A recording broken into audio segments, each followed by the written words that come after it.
Kia ora koutou. Welcome to this summer series panel, all about what's hot in cybersecurity in 2025. And I am joined by these three incredibly amazing cybersecurity specialists who have got so much to offer. We've only got 45 minutes, so we're going to kind of rush through the highlights. This is a webinar and there is a Q&A function. So if you'd like to ask a question of the panel, then absolutely please do using the Q&A and I'll channel it in their direction. But for now, I'm going to ask Kendra, then Izzy, then Erica to introduce themselves and give you 5 minutes on what they think is hot in cybersecurity this year. So Kendra, over to you first. Let's unmute. Kia ora, everyone, and thanks for having me. It's wonderful. I'm 18 years in the cybersecurity industry, but I come from more of a business side where we founded a cybersecurity business and wholesaling cybersecurity.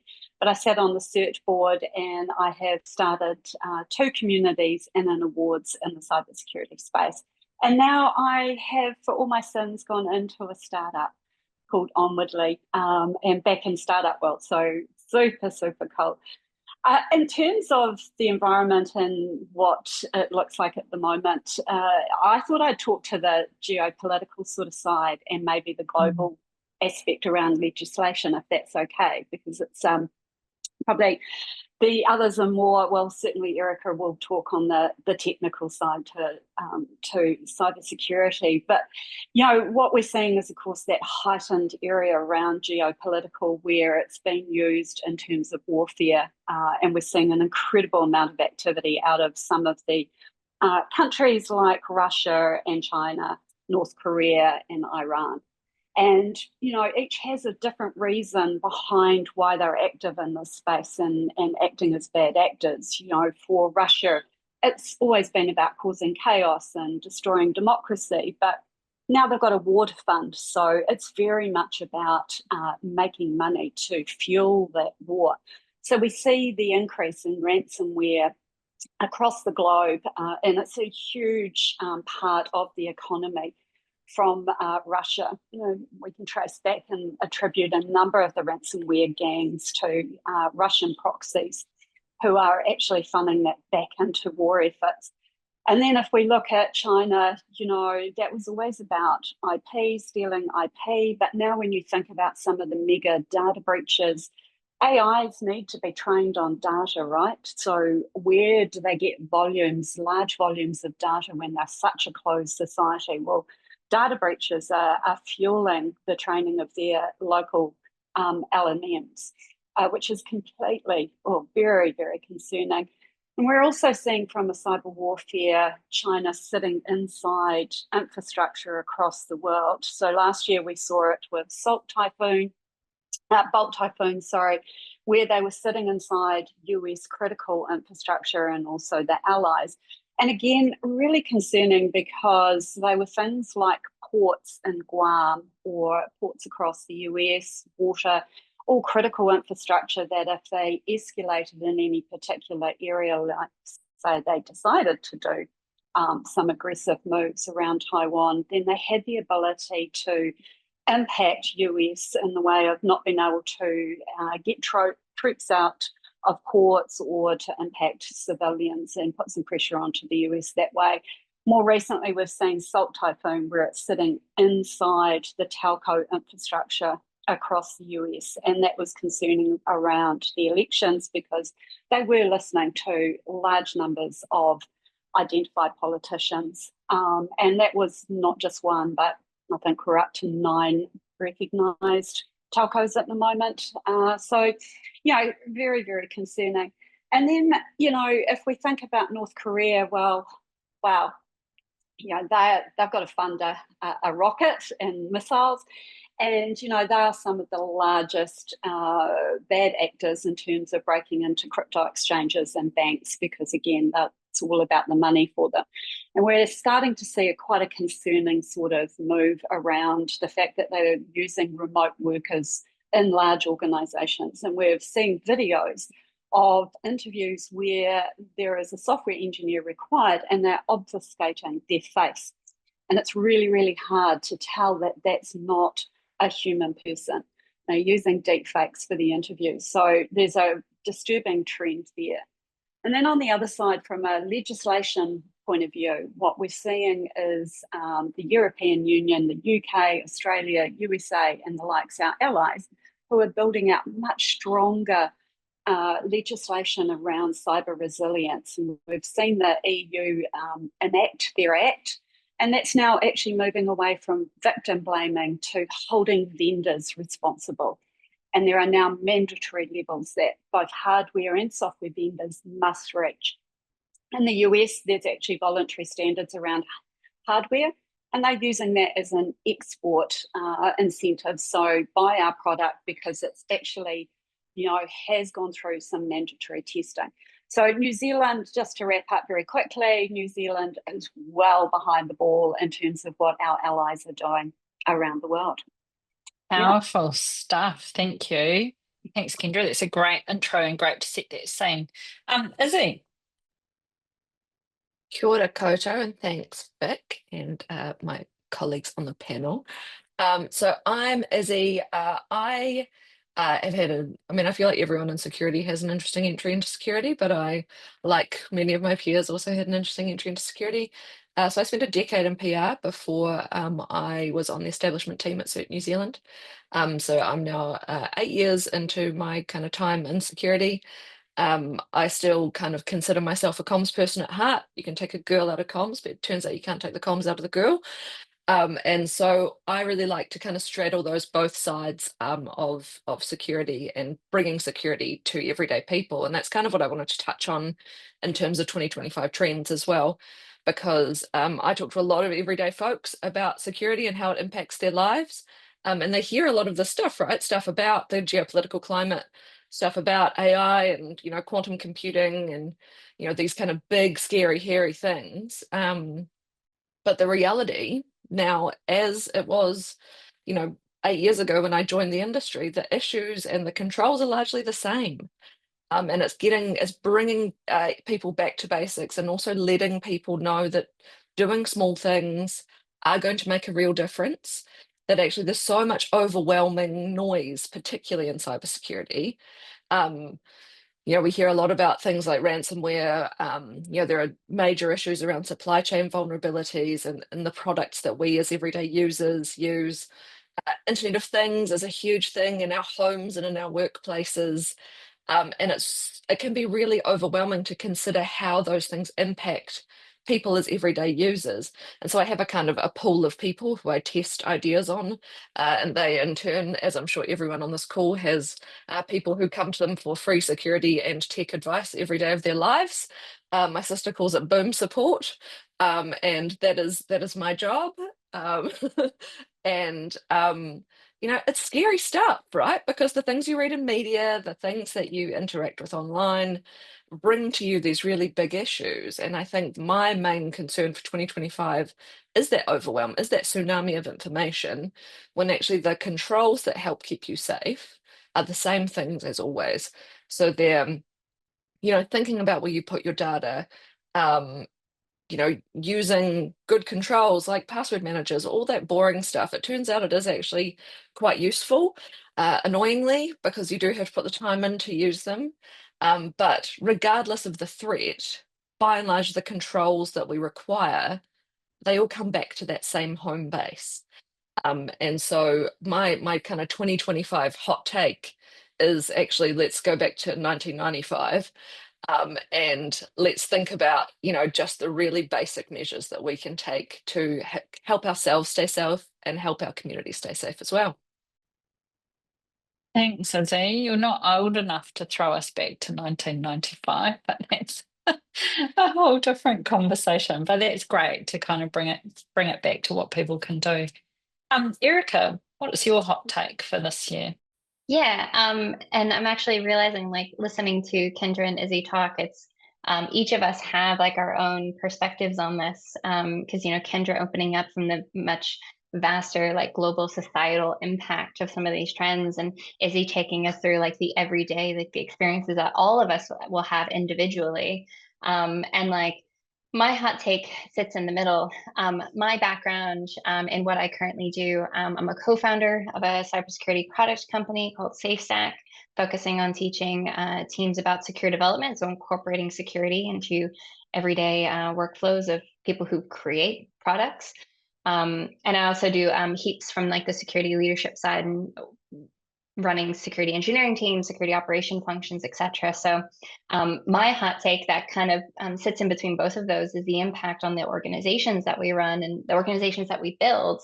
You know, we all obviously know that there's this massive bubble kind of growing when it comes to AI technologies and LLMs. And every time there's a new update or a new development, it's like the hottest thing, and everybody is jumping on and trying to figure out how to kind of take use of it. And to kind of get some, from my perspective, as someone who's kind of in the background as a business owner trying to fight the wave, ride the wave, I'm not sure. You know, organizations are struggling. We see lots of restructures happening, a lot of cost cutting happening. Organizations are, in a sense, like at that point of desperation of trying to find either more productivity for what they currently spend or reducing the cost. And hello, AI kind of gives a lot of promises that it could solve those problems. But what kind of happens is that not only are businesses that kind of operate stock standard services and products like banks, et cetera, but there's lots of startups that are starting to and incorporating and providing those AI promises, like AI-based features that will solve these productivity issues or that will help you reduce costs. And I think what's kind of happening and my trend for the future is that I think there will be a point where a lot of these startups that have kind of spun up will kind of stand down. They're providing a lot of promise on the possibility or the expectation of where this technology can go. And I think the realistic fact is that the technology, it does have a lot of valid uses, but it's not going to solve all of our problems like it kind of feels like it's being marketed to us. So I think there will be a point, and it's we're at that stage where to run a product company, to get investment, you need to have AI somewhere in your marketing brochure. So there's lots of pressure. A lot of us who maybe are practitioners and working on tech teams or working in security or running businesses have a lot of pressure to incorporate AI into your product or to incorporate AI into how you operate your business.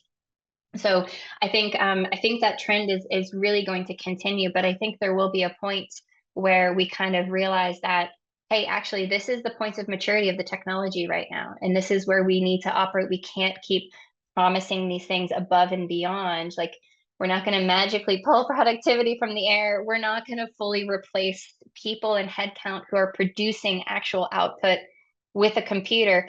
Can they replace some of their mundane tasks? Absolutely. But you know, at the end of the day, you need people to run a business, right? So that's like kind of my take. And I know it maybe doesn't necessarily like, I think that's where the industry goes, but how it impacts within cybersecurity is that those of us with running these businesses or those of us who are practitioners are going to feel the pressure to use as many AI or LLM enabled things as you possibly can. And with that, as we all know, comes security risk. And those security risks give rise to exactly what Kendra was talking about from that geopolitical standpoint. You know, we don't know who are running these tools. We don't know who has access to this data. We don't even know what data we're giving it. And that just causes a massive perfect storm. So I think from a security perspective, I think we're entering into a year where we're going to find out the extent of how far we've kind of pushed a lot of this like AI adoption and probably kind of feeling the repercussions in the forms of like scar tissue with regulation and standards and all sorts of other geopolitical fun times. But that is my take. Thank you. Thank you so much for setting the scene. There's just so much to unpick in here. I'm going to ask you my first question, and then I'll jump to the message board and ask the first few questions from the Q&A. So I want to tackle something slightly controversial early in this, and then we can put it to bed and move on. I know you've all been involved in the CERT in one way or the other over the years, and the government have moved the CERT and have established a new single front door for all things government cybersecurity. And I know I had a hand in that decision making, and we've all had robust discussions about that over the last few years. My question is it working, and will the new model meet New Zealand's needs in 2025 and for the future? I'm going to go to you first, Kendra, because you opened the door on this, on New Zealand's preparedness for the geopolitical threats. Perhaps Kendra and then Erica and then Izzy in that order, because I know you've all got an opinion on this one. Yeah, look, I feel quite strongly about this one. I was one of the ones that was against the move. I think the scope where the original research was done incorrectly. So 55% of CERT-NZs, which for anyone who doesn't know, this was a organisation that was designed to report and to help build awareness around cybersecurity, and it's designed for all of New Zealand. It's not a hands-on tools organisation. It doesn't come in and fix things for you. That was never in its remit. But 55% of its reporting customers are actually individuals, and that is a cross-section of New Zealand. So from our grandmothers to young people. And that wasn't in scope for the original work that was done by the council that you were on, Vic. And so when it was moved into GCSV, I was against it because I don't believe that that's the front door for particularly the most vulnerable people in New Zealand, which come into that 55%. So first, they weren't consulted. Second, I don't think that there is enough trust in government, and we all know that trust has been declining on a global basis, not just locally. And so for someone to go to report to an intelligence agency around things, I think is deeply concerning. We've seen it play out in terms of the latest report that's come through from NCSC and GCSB, which says that there's been a decline of over 1,000 or 1,200 reporting.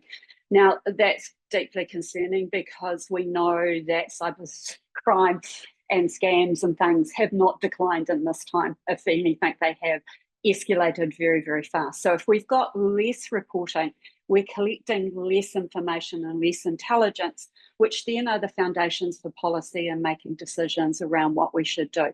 So we are now in a blind spot, I think, in terms of how we are viewing things across New Zealand, small businesses and so on. So, and again, it's about money being thrown at it, and we're just not putting enough money into this when we want to try and solve a really fast-growing problem. And so, yeah, I'm still, the jury's out for me. I know that internally they feel like it has been successful. Now they've got through the integration, but I don't think anyone's gone out and talked to the customers yet to find out what the customers actually think about it. Right. So, yeah, that's my take. No, it's good insight to kick us off. Erica, what are your thoughts? Yeah, I largely agree with Kendra, to be honest. I do think there's a sense of awareness drop off of where is the front door after this merge happened. And I think especially, like, I know this is something that you're passionate about, Vic, too, but the whole digital divide, and the fact that technology is moving rapidly. Like I myself, like when the AI hype train kind of was starting back in 2023, I had to do heaps of research myself to even understand how a lot of these like LLM-based systems are kind of hung together. So I understand from my own perspective of how do I apply my current technical knowledge in this new environment where there's these new systems. And I'm an industry expert. So the fact that I had to go through and start breaking down, and it wasn't something that naturally came to me. You know, there's going to be people, there's going to be like young people exiting, starting to use technology more and more. Like we can't even get standard day-to-day services without interacting online. So there's a strong requirement for citizens to be online to get the services they need to even just have and operate their life. But there's also no one there to kind of catch them for when they fall off. And I mean, all of us can see the advanced techniques that, you know, actors are able to do in terms of tricking people into stuff, right? And when all of your like, I guess, money and identity and information sits online, how and the bar keeps moving for how to protect it, and there's no one there to kind of teach you what to do, the amount of scams and fraud, and frankly people losing their livelihood is just going to increase further and further.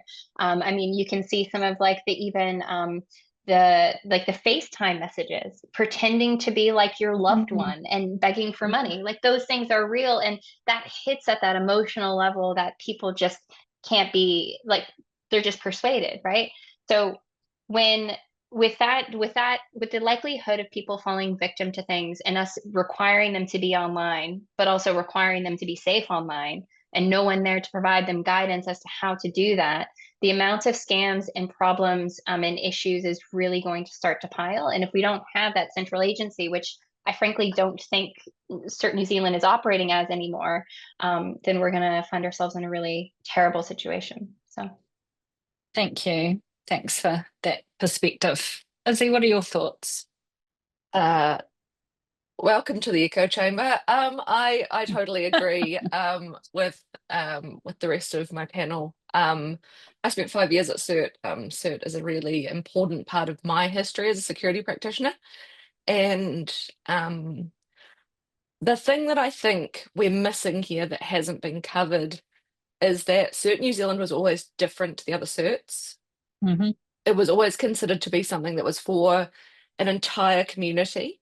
And so now the yardstick that the existing CERT inside the NCSC is measuring itself against other CERTs, whereas CERT New Zealand was always a different beast, always trying to achieve something that hadn't been achieved anywhere else. And I think that's kind of part of what's missing. It's definitely something that I've had some pretty robust conversations with my friends over at the NCSC about, that that reach, that stretch to be something more, to be more creative, more, to have a bigger contribution to the economy. There's also that gap as well. So not only are we not seeing the previous existing support, but we're also not seeing that strategic thinking around what is the best outcome for everyday New Zealanders, what is the best outcome for a constituency as a whole, to be more secure online. How are we leveraging the mechanisms that we have, leveraging what we can see coming from offshore, but also leveraging that Kiwi ingenuity to go, how do we do stuff differently down here? CERT New Zealand was regarded as one of the best CERTs in the world, and also one of the smallest. And I think we've lost that momentum, and it's pretty sad. I think, and I want to draw a line under this conversation to move on to all these great questions, but I do think that everyone I've ever spoken to has said the terms of reference, the original terms of reference for the CERT was fantastic. And how do we just harness that and execute on that? And that's possibly adds into all of this disappointment of lost opportunity, right? So we could have a whole session on this, but we won't. I'm going to go to the messages, the questions on the message board. So one of the first questions is, how mature are New Zealand companies when it comes to cybersecurity? So moving away from government for a second, but what about the private sector? Are we investing enough and doing enough? Erica, do you want to tackle that one first? Yeah, for sure. I think within New Zealand, I hate these answers. It depends. And it largely depends on like the industry that private company kind of operates in, and what they're aiming to do. Like I'd say there is a lot of thing that kind of drives maturity is at least knowing where the bar is being drawn. Like what is considered mature within the fintech sector or within the government sector, et cetera. So I think where there's regulation and standards that can provide people with a bit of a framework, organizations are doing decently, I guess, doing all right, because at least they have a basis. But I'd say for like a large majority of like the smaller organizations, the smaller startups, it's mostly security is definitely one of the things that it's at the bottom of the consideration list. But that's just the state of running a business, right? Like you're not ultimately, if you're running a software product, you're not, maybe necessarily your goal isn't to run the most secure version of that startup, but it's to actually get this product running and get revenue and be able to grow. And security is going to eventually kind of be tacked on as the IQ scale. But for organizations that are beneath the threshold of having like roughly about 75 to 100 staff, like they're in this like this this lost, almost like they're the kind of like lost in the desert of trying to understand which direction to even head in. Because at that early stages, you don't really know, like, are we going to pivot into this industry? Like maybe we're providing this software product that's kind of a general purpose, but we're noticing a pickup in the healthcare sector. So maybe we want to kind of lean more towards there, and kind of then all of a sudden be like, the security is going to be dictated by that sector. And so organizations try to stay flexible so they can figure out what direction they're headed in, but it also means that incorporating good sound security decisions early on can get quite difficult, and it's just another cost at the end of the day. So if you're trying to reduce costs to run things, well, security is unfortunately usually going to be the first thing to kind of go. So I'd say, like, broadly, yeah, it definitely does depend on the industry. But and unfortunately there is a lot of like missing advice in terms of, what is a decent standard that even without any regulation and stuff, what does good look like for a startup of my size?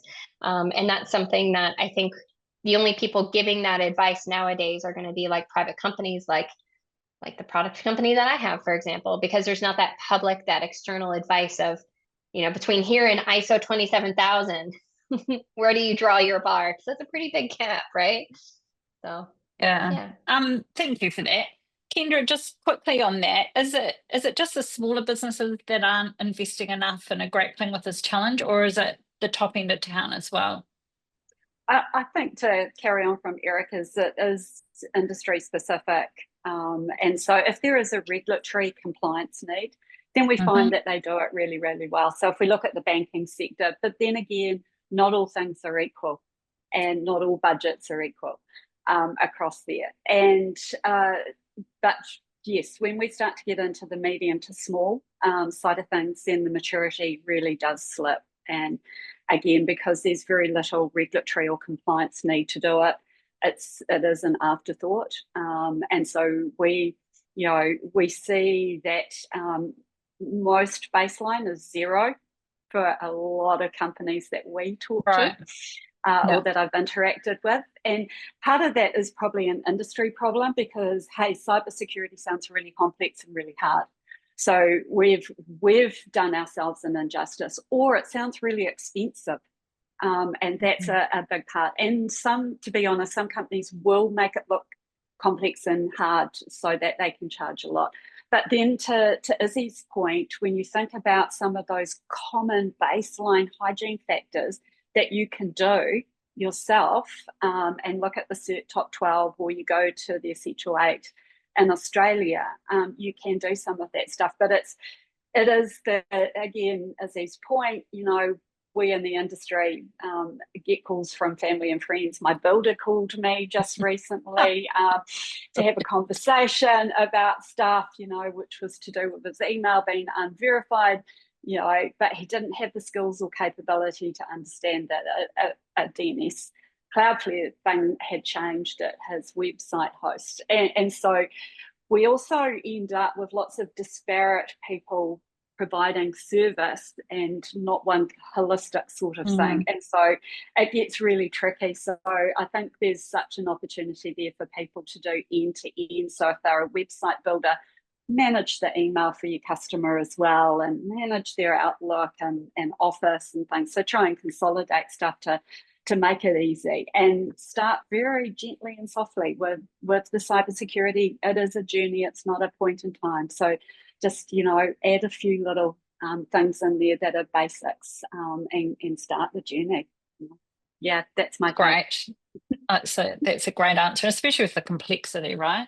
Now, Izzy, there's a couple of questions specifically for you on the Q&A. So first one from Richard is asking, with your PR comms kind of expertise, what are one or two key messages that an organisation can share with their teams to help them fend off the new and improved cybersecurity risks that are stemming from AI?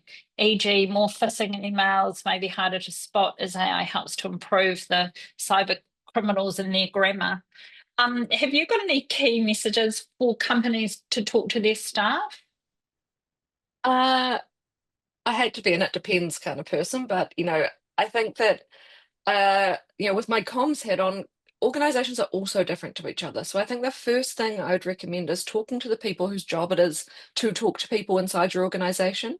understanding your culture, understanding the way that people like being interacted with. Cybersecurity teams and IT professionals in the business can sometimes be a bit of a boogeyman in the corner. And so finding ways to bridge that gap is really critical. But in terms of the AI stuff specifically, I kind of think of AI as kind of three scams in a trench coat. It's not really anything new, right? It's the same thing dolled up in a different outfit. And I think that finding ways to find, analogies like that to communicate with people that actually it's nothing bigger and scarier. It feels like it, but actually they're doing the same things. It's the same tools, it's the same tactics, and they're seeking the same outcome. So actually the things that we have behind us, that those tools and controls are going to be the same things that mitigate. But when I talk to people about giving advice, particularly around things like phishing, it's twofold. So for security teams and for IT teams, actually a lot of this is your job. It's your problem to solve. It is not your end user's problem to solve. There should be as much technological solution being put in place so that those emails aren't reaching those inboxes in the first place, because it's never that end user's fault if they click on it. It shouldn't be getting to them in the first place. We shouldn't be relying on end users to be defending the entire organization. If they can make the whole organization crumble with one click, we've got way bigger problems at hand. But also on that end user side, I really think about it in terms of the kind of the humanity of the people in your organizations, and actually humanity, not to be kind of too dramatic about it, but I think that's the thing that's going to save us as well. Because it's that human interaction that saves us from those things. It's that moment of turning to your colleague, and something that sometimes we've lost in these days of hybrid and remote working. To be able to turn to another real human and go, did you get this weird thing? Does that feel weird to you? Can just solve such a myriad of problems. So kind of, taking that trench coat off those three little cyber criminals in a trench coat and going, oh, actually, it doesn't smell quite right. I'm just going to talk to someone else. That solves so many problems, so many more than any poster or pamphlet or beautiful little video on your intranet is going to do. It's at the end of the day, it's about people. Okay, good advice. And I loved your starting point around find the other people who are responsible for comms in your organisation and channel through them. That's great advice. Thank you for that. Now, one of my partners in crime, Kim, who loves to ask questions on these things, Kendra, has a couple of questions for you. And Kim, as a lawyer, is coming through strongly here. Where do you think New Zealand will go and should go in terms of cybersecurity law reform cybersecurity law reform? And her second question is, for folks wanting to learn more about legislative options, are there any must-reads that you would recommend? So to the first part, we will see later this year or maybe next year a new act around critical infrastructure, which is underway at the moment. So that will look to creating some mandatory benchmarks and standards for critical infrastructure. But part of the issue with that one that I have is that we still haven't truly defined what critical infrastructure is in New Zealand. We still tend to think of it as our banks and our utilities and so on. But we've seen in the US where a health provider last year was breached and they couldn't make any of the payments, which meant that people couldn't go and pick up prescriptions. Medical centres weren't getting reimbursed and paid, so they started closing down because it took months to solve that problem. So defining, what is critical infrastructure? Are schools critical infrastructure? Because if schools are closed, you have to be at home and you can't, because you've got to look after your children. So, it needs some more work around what the definition is. In terms of going any further, there is no appetite. I met with DPMC and NCSC earlier this year. There is a new strategy being written at the moment for New Zealand, and they know my viewpoint on it. It's uninspirational, it's insipid. It doesn't look to stretch particularly far. But and there's some good people working on this, but unfortunately they're hamstrung by not having any budget. So there's no money. So the appetite to harmonise existing law is sort of there, but it's not in this cycle, I'm told. So we have very low expectations around the legislative environment in New Zealand. It's really going to be a case of organisations looking internationally and being inspired by that and going, well, that's best practice. I should start to build my organisation towards that. The second part of that question is it's always going to be about for me, I get it from news feeds. I just follow all the international varying news feeds, so I can't talk to a specific journal or organisation. Perhaps one of the more intelligent folk on the panel might be able to direct Kim, but I use Feedly, and it just feeds in, and I put in a criteria of what I'm looking for, which is around legislation and regulation globally. Yeah. It's a good answer. Maybe I'll loop back to the three of you afterwards and get your recommendations on what people should read and include that in the follow-up when I send this out. Erica, I'm going to throw you one of the questions, which is how widespread is the use of Wi-Fi/internet-enabled devices in Kiwi homes? And are we seeing security problems with these kind of user-centric devices? Yeah, that's a really good question. How widespread is the use? I'd honestly be shocked if there was a Kiwi home that didn't have some type of internet-enabled device at this point, because I mean, anytime I'm having to go to the store to pick up anything, it's got Wi-Fi enabled this and Wi-Fi enabled that. So I'd say it's very prevalent, and that's never going to change. While we're kind of while the consumer goods side are constantly trying to push for either an integrated home system. So, your lights are now connected to the internet, it's connected to your door, and it does all this automation. That's just the direction that consumer grade technology is going to go. So, internet chips are going to be enabled in everything kind of going forward, which gives me a bit of a panic attack. But that's okay.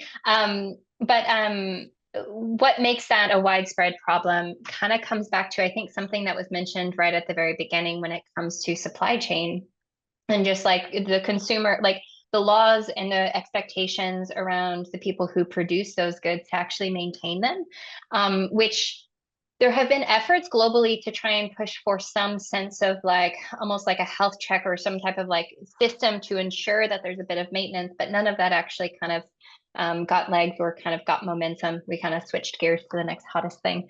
But it is quite a widespread problem because, when you purchase these products, we all know that software has a very limited lifespan before it inevitably has some type of bug or some type of vulnerability.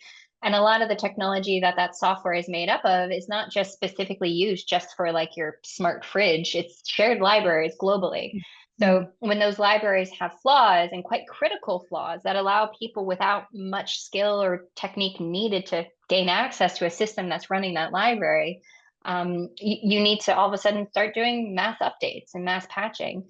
So this can definitely be a huge issue, especially from the perspective of a lot of those things that are kind of, in a sense, reaching out to the internet. They can also receive messages from the internet, right? So if you were to look, there's search engines online that allow you to kind of, in a sense, that regularly scan the internet space to see what's listening. And it's called, a common tool is called Shodan. And basically you can go on there and see how many internet connected devices are kind of sitting on the internet. And if they're accessible, it means that they could be potentially attacked, right? Doesn't mean that they're vulnerable per se, but if there is a weakness in some type of technology or something that's exposed, then it's not that hard for someone who's overseas or someone else to actually access that. So, and we saw that quite a bit, and it got quite big when we started seeing the likes of a lot of attacks around the use of botnets and people kind of taking controls of mass quantities of unsecured routers or unsecured internet connected devices and using those to conduct attacks. And that still happens. It still happens quite regularly. It's just, it kind of happens without much recognition because it's just another aspect of noise that we kind of have to deal with when we're providing products online. And as well as too, we have so many security incidents that kind of crop up that, I don't know, you kind of get a bit of fatigue. The ransomware attacks are no longer exciting because when you've got a single monopoly provider who provides endpoint protection like CrowdStrike that goes down, we now switch our gears over to that, so there's quite a lot going on. I'd say it's still definitely a problem. I don't feel that there's a widespread solution to it. I think some providers are trying to, in a sense, gain a bit of like maybe reputation or like market advantage by kind of saying like, hey, we're providing you this product and we'll provide updates for up to X amount of years. And maybe those that are a bit more security conscious might choose to spend the extra $50 for this other product because they have more guaranteed support. But the swath of people who are just looking for a cheap thing and ordering that from offline from some type of drop shipper who don't really think much about it, that's something that, like, that it requires a much bigger problem around like consumer protection and actual maintenance of products to actually solve the I just want something cheap that does the job, because I think that's where a large majority of our problems kind of are. I must say we've had fun in our now hacking my son's robot vacuum cleaner. But anyway, that aside. Awesome. Right, we've got 5 minutes left and 5 questions, so I'm just going to direct them to each of you. Izzy, another one for you is really short and succinct, which is, what are the current trends in the cybersecurity job market? Yeah, it's another, it depends, right? Cybersecurity is a broad church, and so depending on the specialist role types, there is variation. What I have seen personally is that consultancy is struggling a bit. Without government contracts, there's some consultants sitting around twiddling their thumbs, or maybe not twiddling their thumbs, as the case may be, and off, starting to do floristry or something. So there is challenge. However, from the conversations I've had with other people in industry, it looks like it has to pick up. The risk is still there, the threat is still there, and all it takes is one more major incident for the funding to miraculously materialize. But in terms of the right here, right now, there's not a lot out there, but I don't see that lasting that long. Good answer. Thank you for that. Kendra, what's your view on New Zealand regulators and their stance on things like DeepSeek and Kaspersky? I might have got that wrong. E.g., Australia's come out really hard and banned them, but New Zealand seems to be meh. Yeah, and South Korea's now banned DeepSeek as well. Look, I think if anyone's got it running inside their organisation, shut it down, put it into an air-gapped environment and play with it if you want to, but certainly check the terms and conditions around what's being shared. And it's like Prezi, right? All your data goes back to Greece. It's like so yeah, in terms of that environment, we're just not doing enough in that regulatory space at the moment. What was the question? Sorry, I went off on a tangent. It was, are we doing enough, basically? Yeah. No, the answer is no, we're not. We are, the lights are out in the leadership and the beehive around this. We have a new minister. We've had constant change in ministers, even when we're in current governments. Minister keeps changing for technology. So we haven't had anyone in recent years that have really been into cybersecurity and understanding what this means in terms of risk, but also in terms of what the opportunity is, right, from an export point of view, and how we could actually turn that into an export opportunity. So no, the lights are out, unfortunately. Sorry, and can I just add one very quick thing? Just for anyone who's on this call who is thinking about a career in Project Wednesday, there's a group that runs out of Wellington called Project Wednesday NZ. It's on LinkedIn. Look it up. It's for career changes and people are looking to get into cybersecurity. We're trying to keep people in New Zealand. There is an enormous amount of opportunity offshore. We want to try and connect you with the people who are actually making the decisions and hiring. And so get into that group. Unfortunately, it's only in person, but they do online for national. Sorry, just wanted to do a plug for that. Thanks. It's a great plug. Thank you. Follows on nicely. Izzy, really quickly, I think we've just had Kendra's view. Is New Zealand a world leader or behind the rest of the world? I don't think we're actually that far behind. I think that while we are in need of legislation, while we are in need of standards that are New Zealand specific, the information security community in New Zealand is strong. I think that the individual practitioners, there is a huge amount of talent here. And so people are working really hard to make sure that we're still going forward, right? There are some amazing people doing amazing stuff. And it's those individuals who are driving that development in New Zealand. And what we need is that backing from government, from industry, to be able to keep going, to keep pushing, and to keep doing awesome stuff. Nice. That's a great way to conclude. Erica, one last question for you. Well, actually, there's two last questions for you, but one last technical question. Is there anything really cool that you've seen where AI is being deployed in a cybersecurity context? Yeah, definitely. There's definitely, so there, my favorite use cases of AI and security products mostly comes from like an assistant perspective. Like, for example, one of the more common features that you're seeing rolled out across a lot of like the SIEMs and monitoring systems, so security information and event monitoring SIEMs, is helping analysts write queries, because syntax is defined, and we all know how painful it is to switch between different syntax across the various different tools, because of course every vendor has to have their own proprietary syntax for things, right? Now that adds quite a lot of lag time for getting an analyst up to speed and understanding syntax, to then be able to write queries without needing much support or help. There's AI embedded features that you can write it in plain English and it will translate that for you. So there's definitely lots of use cases where AI can kind of provide that assistance in that translation, almost like the person who read the documentation for you and got you the answer. My biggest caveat with that is that it's so fundamentally important, which is why I strongly feel like AI is not here to replace any of us as professionals anytime soon, because we can't trust that output 100%. I actually had an embarrassing experience last week when I was doing some work where I got an annoying set of output from a system, and it had a whole bunch of names of airports, but it didn't have anything specific where I could determine which country these airport names were from. So I was like, oh, okay, I'll just use AI. Hey, AI, can you tell me which of these airports are located in these countries? It actually missed a large portion of it. And I'm like, okay. And this is like using Gemini, right? So it's not even like using some random software as a service, off the shelf stuff. Like, this is like perhaps one of the more well-supported and well-trained things. They're not perfect by any means. And even having very simple things of, here's a list of things, tell me which ones fall into these categories, are problems that it still can't quite solve.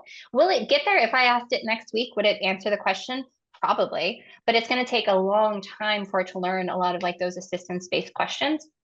So I'd say I fully support and fully believe that a lot of the AI-based support features based off playing that assistant role is where we kind of see a lot of wins. But it would take me a lot to trust a monitor set up by AI, right? Like if I told my team, I want you to set me up a monitor to detect these events, and trusting it to go through all of my log sources and all of my other like data sources to be able to answer that question, huge amount of scrutiny would need to be placed on that kind of output, right? So very much just like anything in security, trust but verify. They can be really helpful tools, and those features can be really helpful.